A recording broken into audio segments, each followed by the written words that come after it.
Hello, welcome to our interview for today with the 21-day Family Connections Experiment. We are so happy for those joining us live and also for those of us joining for the replay. Today we have Heidi Kindlespire Hillman with us. She is an artist, a designer, and also a creative business owner. And another fun fact, she is actually my second cousin. Yay. Our moms are cousins and grew up together and college roommates. So I'm just so excited to have Heidi with us. We have so many fun things to talk about. So we are just going to dive in and get started. So Heidi, how about you tell us a little bit about yourself? Okay. So I am a homeschooling mom of 4. We have 2 biological girls, 2 adopted boys. And I am an artist, and I just enjoy making things and reading and just filling my time with good, uplifting things. Yeah. Well, I love that. And I've put your website down below so people can go check it out. Her website is A Lively Hope. And if you head over there, you're just going to get lost for hours. There's so many good things. I love it so much. Let's just dive into our questions. We're going to start with our family connections and family history, and then dive into all the good journaling stuff. So when did your love of family history begin, and why do you love family history? I just love, so when it began, I think I've always really enjoyed hearing the stories of my ancestors or grandparents, even, people I knew while they were alive. I loved as a kid hearing stories of when they were children and being able to connect with them on that personal level. And I just feel like it's really meaningful to get to know these people who've gone before us. It kind of gives you a place in time and history and helps you understand who you are and where you come from. Mm-hmm. I love that. I love that so much. Our grandpas are brothers, and I think it's been fun for me to read about some of their adventures. They lived on Coronado Island together, and it. I mean, we just know them as cute grandpas, but it's fun to hear about when they were younger. So I love that. For me, it's the stories too. Yeah. So I know you love journaling. Has it always been that way? When did you start journaling? So I've been trying to remember my first journal. I've always been a journaler, and I do remember coming across a journal years ago that I kept when I was about 6. So just starting to learn how to write and recording the really important things in my day in this little journal that were not super meaningful or important. But for me, the act of writing something down both helps me to remember it better and process it. So I think that I've always dealt with things like the processing side through writing about it. So I kept a journal basically from that time on.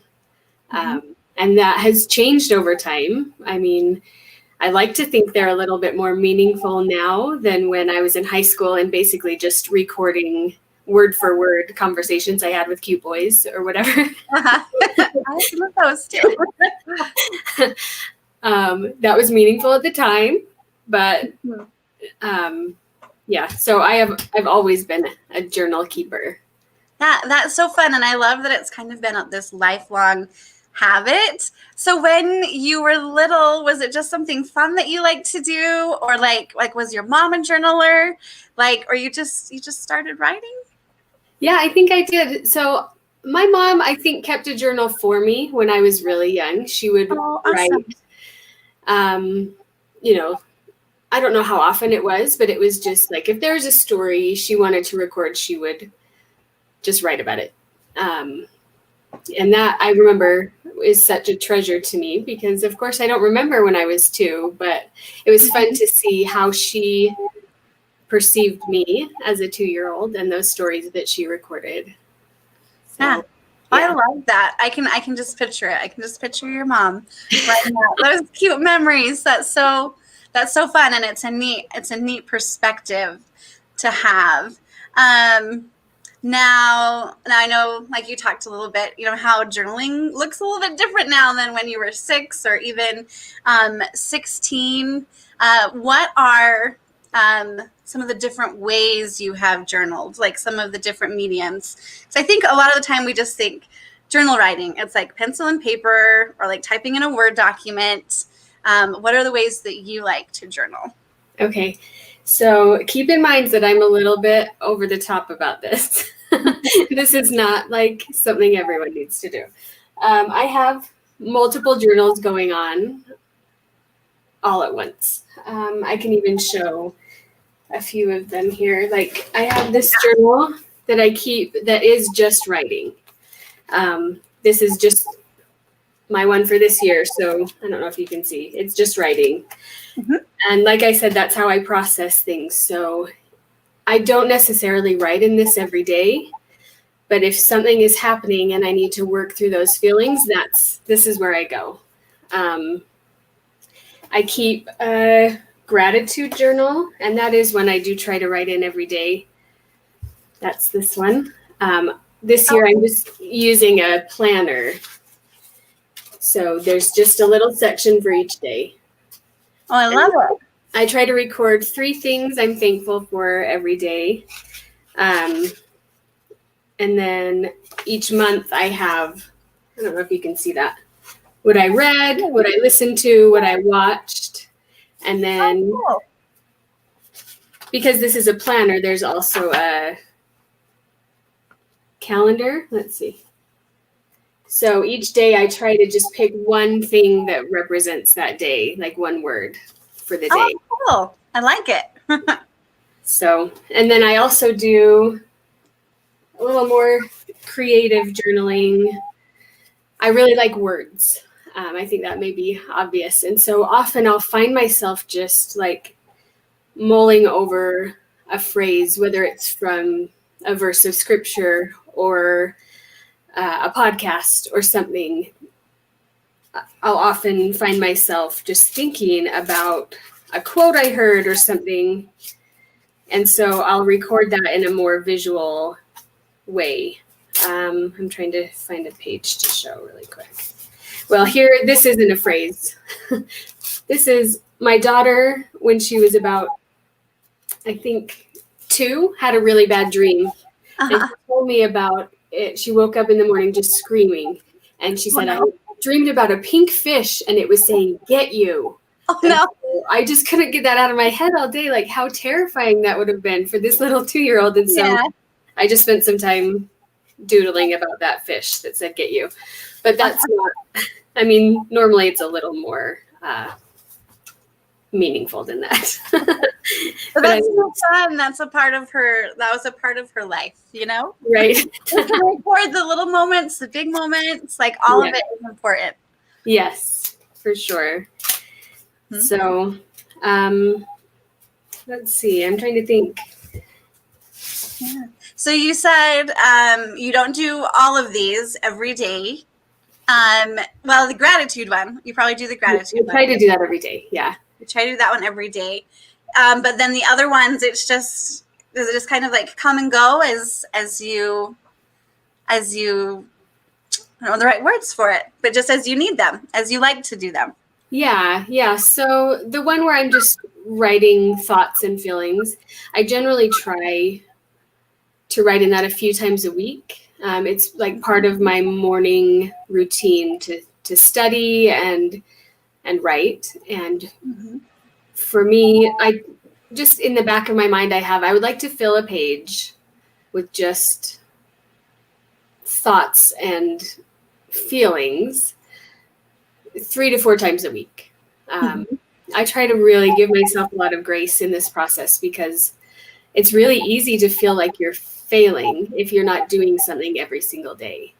And that's not true. I feel like anything that you record, even if it's just a tiny amount, that's a benefit to you and a benefit to those you share it with in the future. Mm-hmm. So, yeah, I try not to be too hard on myself. Yeah, no, and that's wonderful. And I love that they're like, because usually when I think of journaling, I think of it like very singularly. Like I just have like the book or the document. And I love that there's different ways and different purposes. And sometimes it's for the funny fish stories. Well, it probably wasn't funny to her at the time. No, but looking back, I bet she laughs. She laughs about it now. But then, you have your paper journals for like gratitude and for processing. I love it. It's like there's more depth to it. It's very cool. So as you've kept these journals, and you've touched on this a bit, what benefits have you seen from keeping these journals? And have there been like any times where you've looked back and appreciated that you had your own journals? Has it helped you through any hard times? Oh yeah, for sure. I mean, it helps me in the moment when I'm processing whatever emotions I have. The thing I think most about is we struggled with infertility for years, and as a way to grow our family, we became a foster family. It's a very long story, but we faced a lot of heartbreak during those years. It was about, let's see, I guess it would have been about 7 years long that we were going through this whole process. And just the act of writing during that time, I'm feeling so discouraged or whatever the thing was, that helped me in the moment. But then also if I go back, I can see how things worked out and how everything lined up just perfectly for us to get these kids that I believe are meant to be in our family. And at the time, I just thought, I didn't know what was coming, right? But looking back, you can see all these instances happened just the way they were intended to happen for our family. Mm-hmm. And I love that so much. And I love that, we talked about like the paper journals, but I know you've documented a lot of your story like on your blog too. When I was going back, I went through a bunch of your blog posts today, and you've been preserving memories there for like a decade, over a decade, right? Yeah. And I love reading the stories there too. Like when my sister had her foster girls and was going through adoptions, like I totally remember going back and being like, wait, Heidi did this. Like I gotta read what Heidi did. And so I think you're right. It's wonderful to be able to have the perspective and then kind of share that heart and perspective with others. I just remember that. I'm like, wait, yes, I remember reading that and that helping us too. Now we talked a little bit like, your mom had that, that cute memory, wrote down those memories about you as you were little. Did any of your other ancestors keep journals, and are there any of their stories that have inspired you? I'm sure that they have, but I have not been able to read any of them. Oh, that's not true. We have a lot of journals on the Kindlespire side of my family. But I haven't read a ton of them, but I do remember, like I mentioned, when we were going through our adoption process, wishing that my grandma had kept one, because they faced something similar. They had one biological daughter and then adopted 3 boys. And I remember just feeling like, oh, I wish that I had her insights in this time. She had passed away by the time we were going through that. And so I asked my grandpa if she had kept a journal, and she hadn't, at least as far as we had at that time. But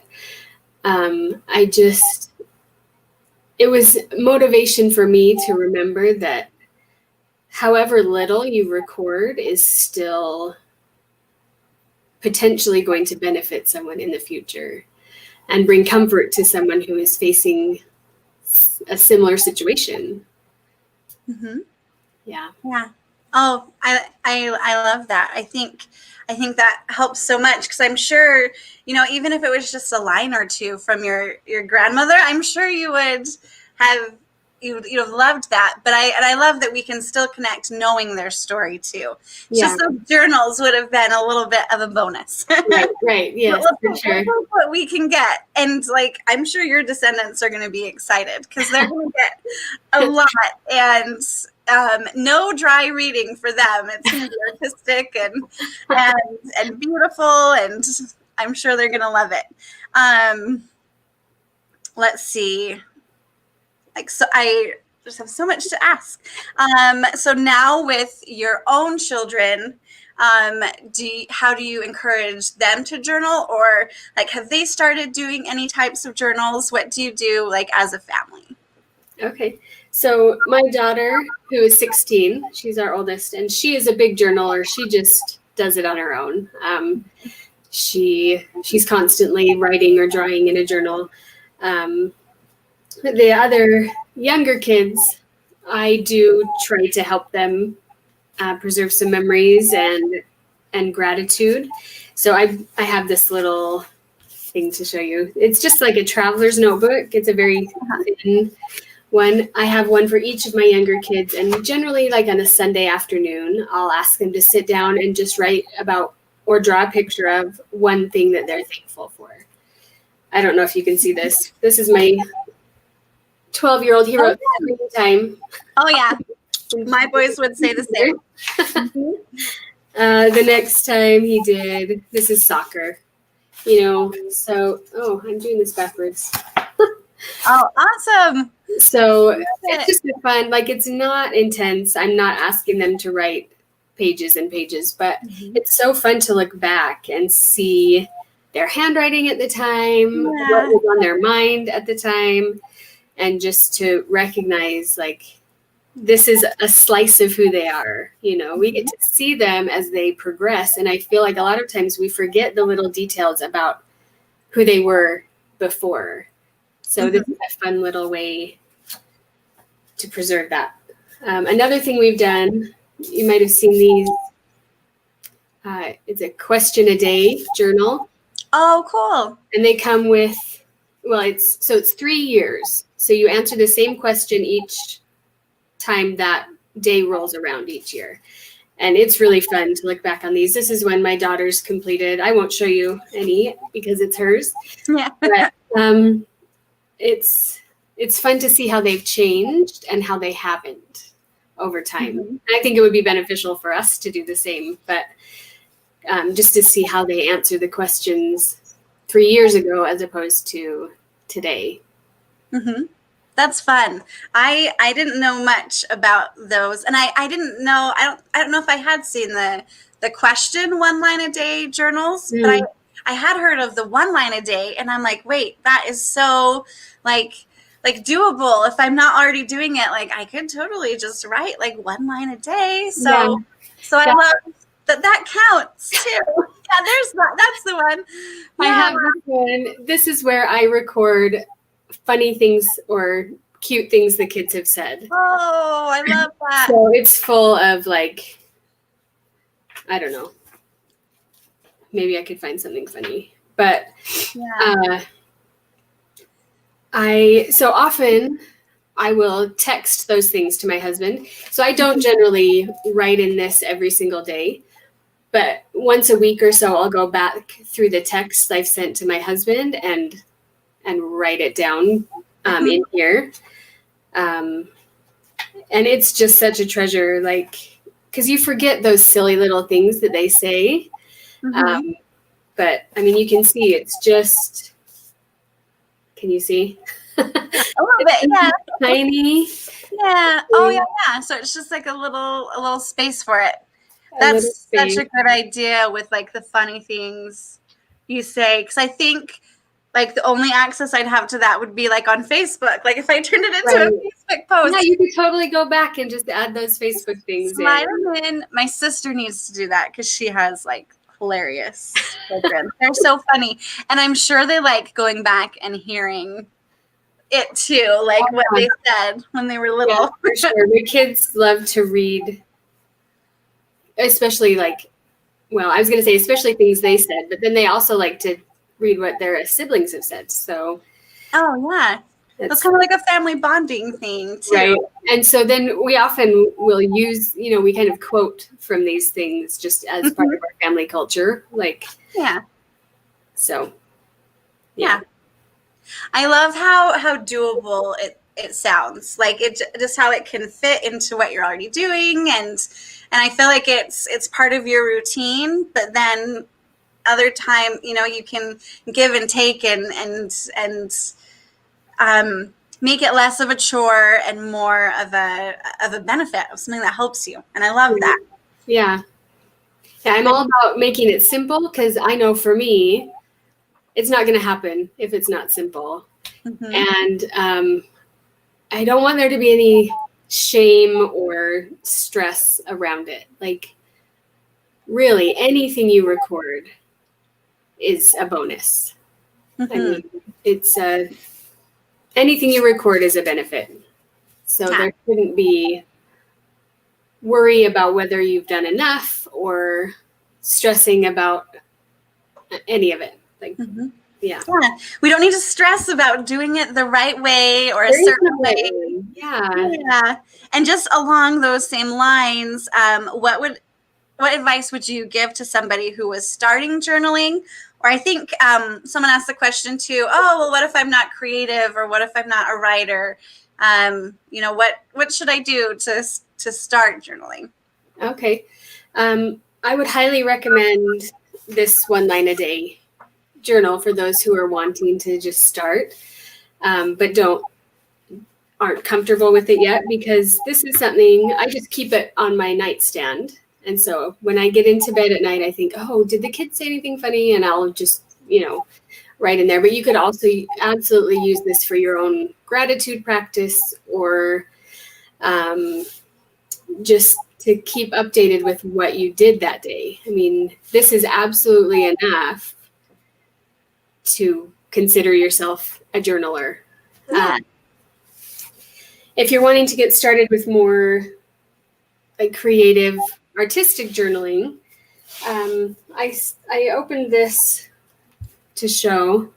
I feel like I'm doing everything backwards. Let's see. So this is I love that. We went to Alaska a few years ago, and there is some art that I have done in here, but there's also quite a bit of just keeping little things from the trip.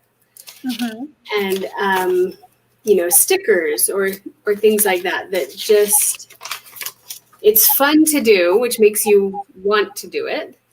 But you don't have to feel like you're artistically skilled to make it happen. Just cutting out little bits from pamphlets, or can't turn the page. I like to collect little postcards from places we've gone and include those, and little. It's always grab the brochures. Like that is me. I'm like pockets full of brochures. I gotta keep every pretty thing. So, I mean, little ticket stubs, all these things. These came from brochures. It's, I don't know. It's just a fun but kind of easy entry way to start including visual things in your journal. Well, and it looks very like readable for like the kids. Like, so this is one the kids could read anytime, right?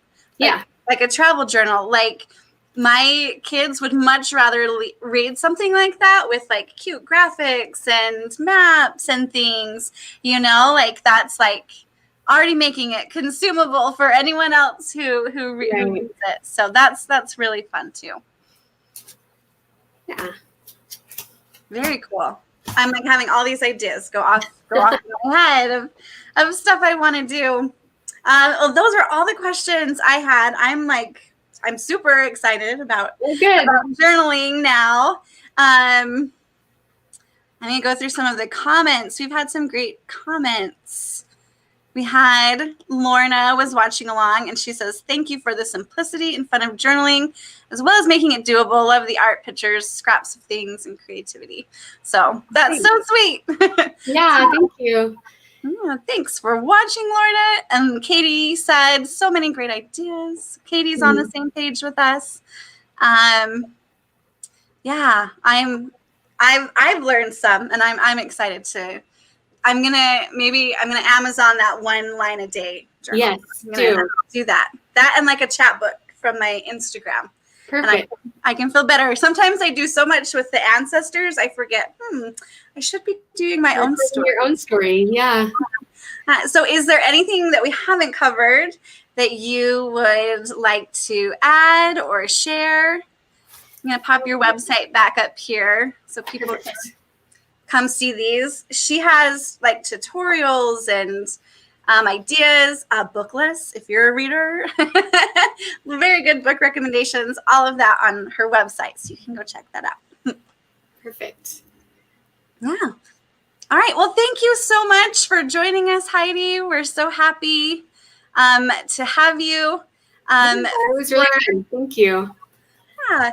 And for everyone watching, we have our wrap-up party. Today's day 20 of day 21 of the experiment.